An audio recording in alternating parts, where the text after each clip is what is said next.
So Trump went to the Muslim community in Michigan and began preaching the idea that he doesn't want any wars. Muslims for Trump.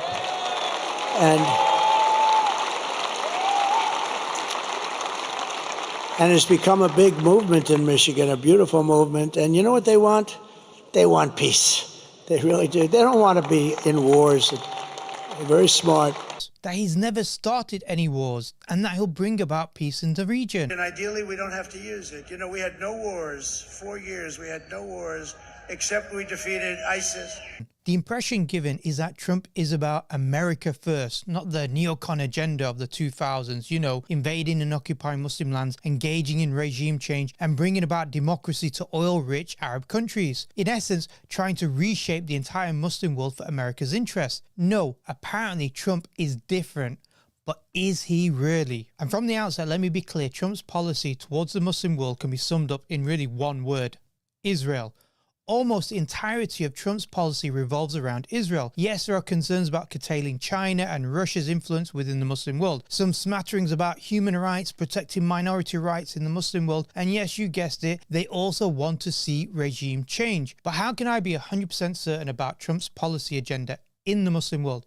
How can I state clearly that this is what you're going to see in the next 4 years? Well, there's 3 fundamental ways that when you bring them together, they provide us with a clear picture of Trump's intentions and policies in the Muslim world. Firstly, is to look at policy think tanks Trump relies upon. Trump isn't the guy that develops his own policies. He's not the guy with a deep political acumen. He's a face to sell policies of the conservative political establishment. The real policy decision makers are the team of political advisors and policy think tanks, as well as senior political establishment figures he appoints to various political offices in government. The second way to understand Trump's policies for the Muslim world is to look at the people he appoints to various political positions in his government. Do they reflect the same thinking and policies contained within the think tanks that Trump relies upon? And thirdly is to look at past actions, not just of Trump's first term in office, but the people surrounding Trump, the policy think tanks' previous views, and even American actions in the Middle East going back decades. Foreign policy objectives rarely change in America, even if there's a change of government from Republicans to Democrats. What can change are the means to achieve those objectives. Whether it's the neocon era of Bush or the CIA drone strikes of Obama, both wanted to achieve the same goal,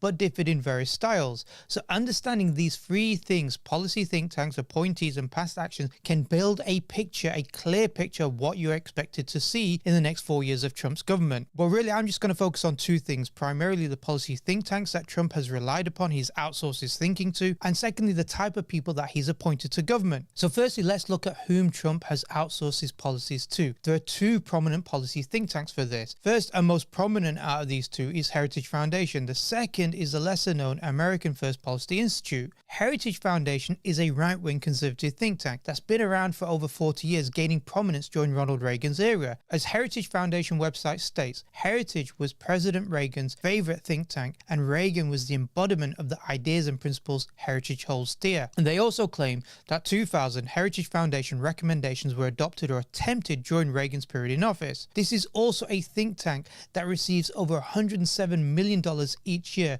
boasts that it contains a broad coalition of conservatives, and also claim that 2/3 of its policies were adopted by Trump in his first term in office. Now, Heritage Foundation developed a 900-page document for Trump's administration. This document is called Project 2025. It's also been mentioned by Democrats during their election campaign that this is the blueprint for a future Trump government. In fact, around 140 people who had a hand in this document had actually worked for Trump's administration in his first term as president. Some of the key individuals who worked on this 900-page document are Stephen Miller, the architect of Trump's Muslim travel ban in 2016. So what about American First Policy Institute, the second of these 2? This is a relatively new institute headed by Linda McMahon, who, believe it or not, is the wife of Vince McMahon from WWE, and who has also contributed around $16 million to Trump's election campaign in just 2024 alone. The AFPI also has a number of former employees in Trump's administration from 2016, like Larry Kudlow, Brooke Rollins, Chad Wolf, Catherine Cipher, Mark Lotter, Jessica Steinman,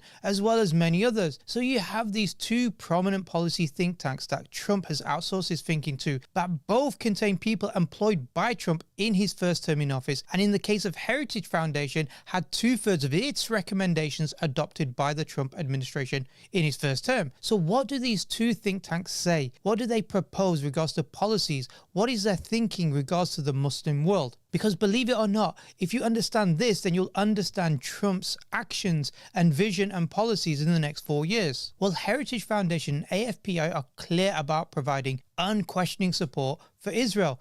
Project 2025 states ensuring Israel has both military means and the political support and flexibility to take what it deems to be appropriate measures to defend itself against the Iranian regime and its regional proxies Hamas, Hezbollah and Palestinian Islamic Jihad. Note then that Israel decides what military actions it should undertake, and America should then just simply provide military and political support. That's all it is.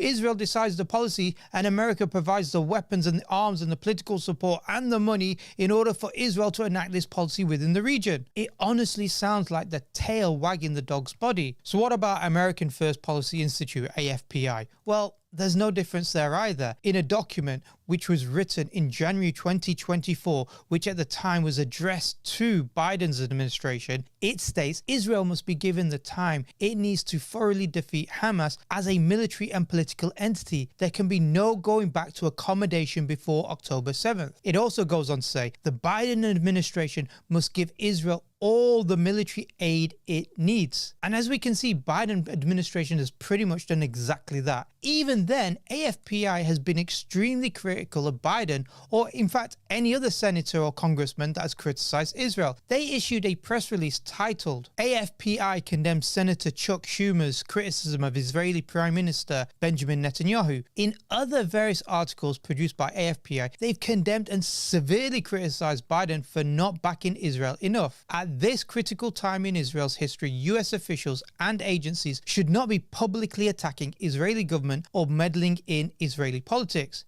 Look, any sane observer can see that Biden has literally allowed Israel to get away with anything, with war crimes, with genocide against the Palestinians. But even this isn't enough for the AFPI. They don't want any form of criticism, even, a side eye towards Israel or Netanyahu whatsoever. So when Trump came to the Muslims in Durban and fooled some naive Muslims into thinking he wants to create peace in the Middle East, then seriously read AFPI or Heritage Foundation Project 2025, then tell me with a straight face that Trump will be anything but an unstinting supporter for Israeli genocide against the Palestinians.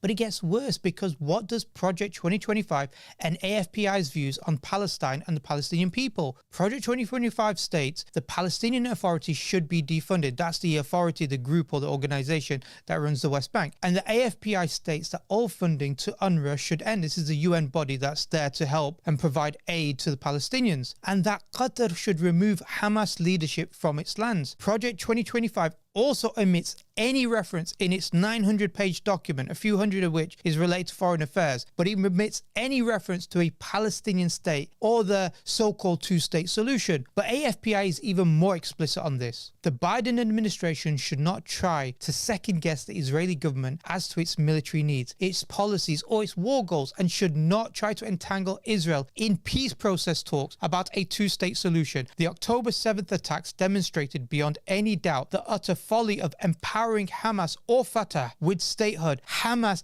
killed the two-state solution on October 7th. So there it is. No two-state solution. The fig leaf has been removed. American Israel really actually never wanted a two-state solution in the first place. So it's clear what their policy objectives or recommendations are. End funding for the Palestinians, remove Hamas from Qatar, give Israel whatever it needs to enact its genocide, and help facilitate Israel's complete dominance over Palestine. That's in their documents. This is what they are saying explicitly. No wonder Netanyahu was so over the moon when Trump got into power. But don't be confused that there are any real substantive differences between Biden and the Democrats and what Trump will do. The only difference is Trump and his policy advisors are simply more overt and explicitly stating what their agenda is, unlike the Democrats who are being two-faced about it. So what about the wider Middle East? What's the policy there? It's clear Trump wants to deepen ties with Arab countries. It is in the US national interest to build a Middle East security pact that includes Israel, Egypt, the Gulf states, and potentially India as a second Quad arrangement. Protecting freedom of navigation in the Gulf and in the Red Sea, Suez Canal is vital to the world economy and therefore to US prosperity as well. So they want to secure trade routes, the Red Sea, Suez Canal, and Persian Gulf. They want Arab states to take on more responsibility to ensure America's interests are being met, with Arab states taking on a more militaristic role to secure American interests. Secondly, as Netanyahu pointed out a few months ago, they want to create a land bridge that shortens shipping routes by using Gulf ports in the UAE across Saudi Arabia and Jordan that reaches Israeli ports, and from then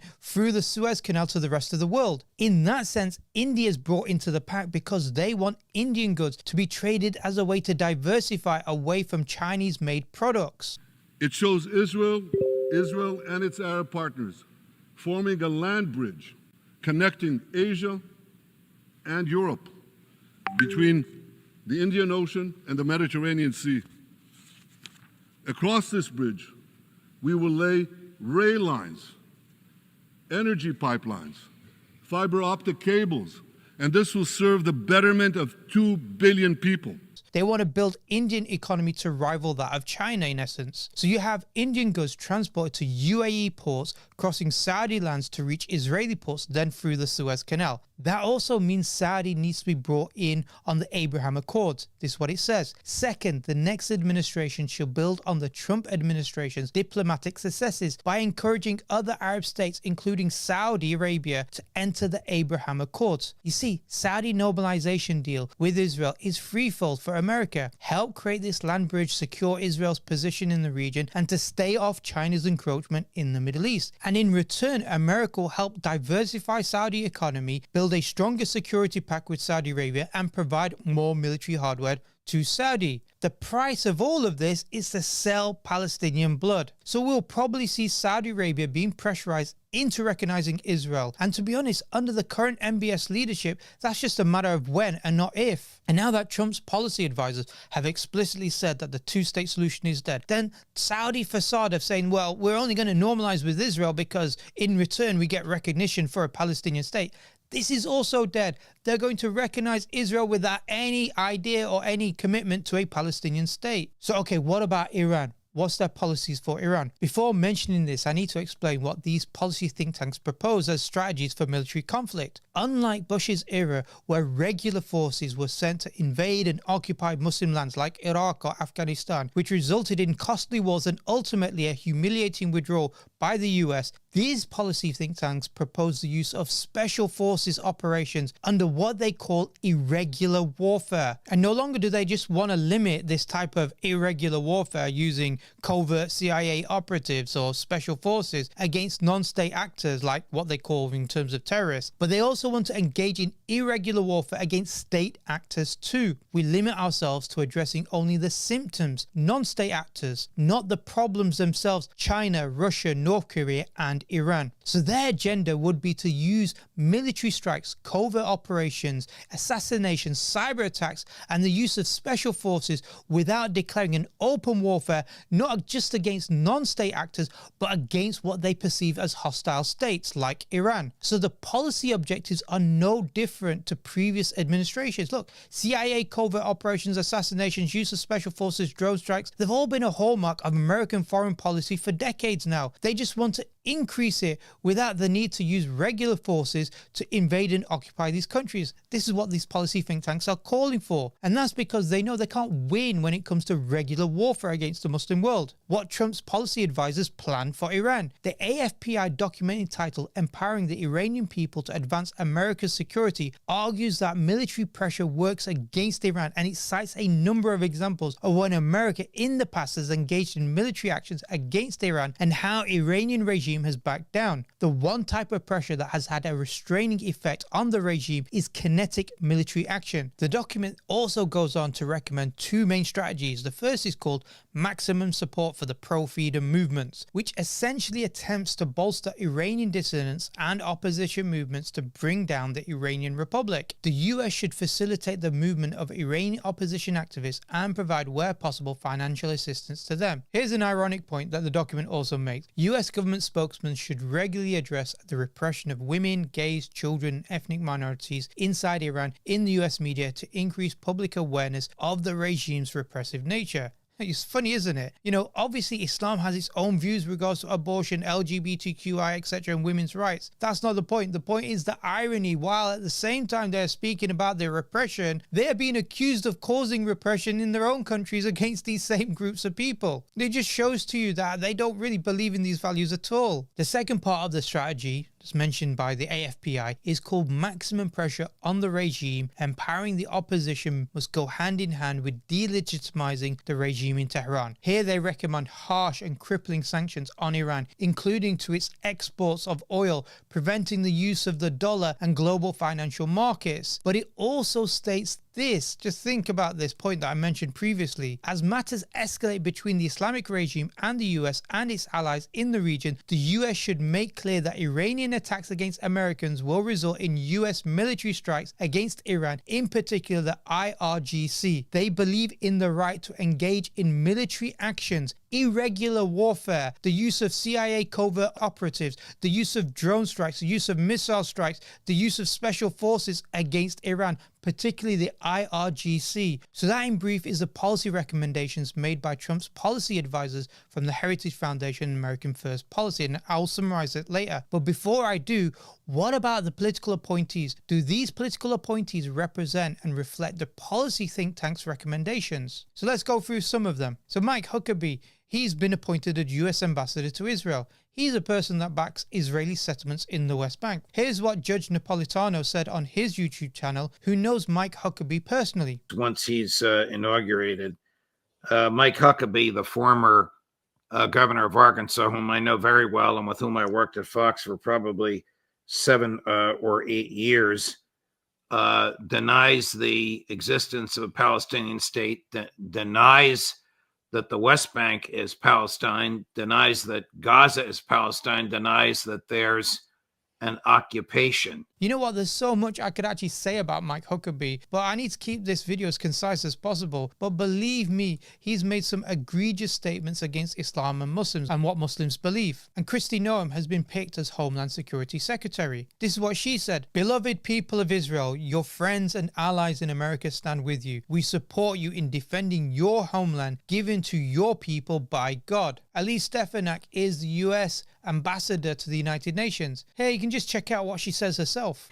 Today, this means crushing anti-Semitism at home and supplying the state of Israel with what it needs, when it needs it, without conditions to achieve total victory in the face of evil. And what's funny is I don't really need to say anything. They say it for clearly themselves, their position. This is Marco Rubio. He's been picked for Secretary of State. So let's see what he has said in the past. Marco. Senator Rubio, will you call for ceasefire? No, I will not. Gaza? On the contrary. Senator Rubio, are you filming it? Wait, so I want you guys to get this. I want them to destroy every element of Hamas they can get their hands on. These people are vicious animals who did horrifying crimes.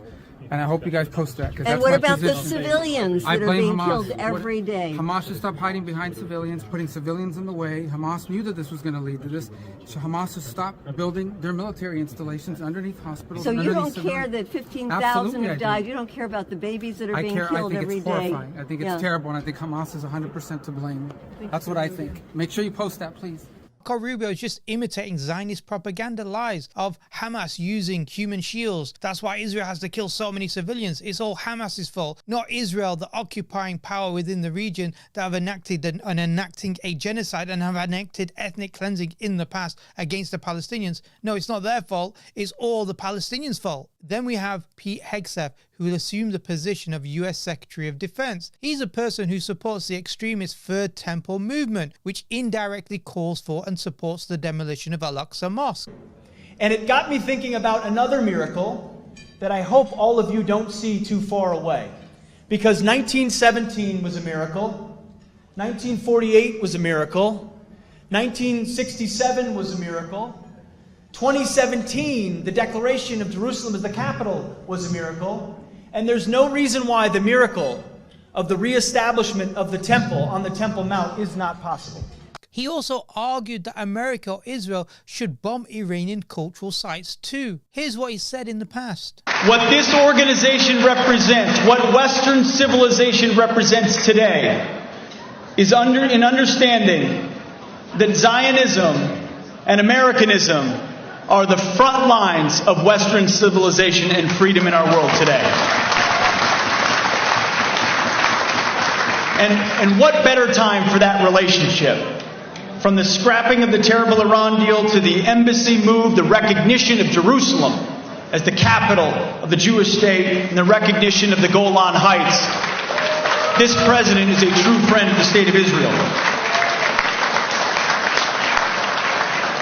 It is an eternal bond, an unbreakable bond that represents faith and freedom and fidelity to historic, religious, and cultural traditions, the opposite of secularism and Islamism and anti-Semitism. Remember how both Heritage and AFPI both said America should allow Israel to do whatever it wants and that America should support them by whatever means. This is just echoing that statement. Then we have Mike Waltz, National Security Advisor, who believes in expanding the Abraham Accords with Saudi Arabia. Then we have Stephen Miller, Deputy Chief of Staff for Policy, the architect behind the Muslim travel ban, as well as one of the key contributors to the Project 2025 policy recommendation document for Trump. He's now back in government. So you can see it's pretty clear that both the policy think tanks from Heritage Foundation and AFPI are perfectly aligned with Donald Trump's picks for his government. So it's clear then that we can see what Trump's plans are for the Muslim world. Provide full throttle support for Israel,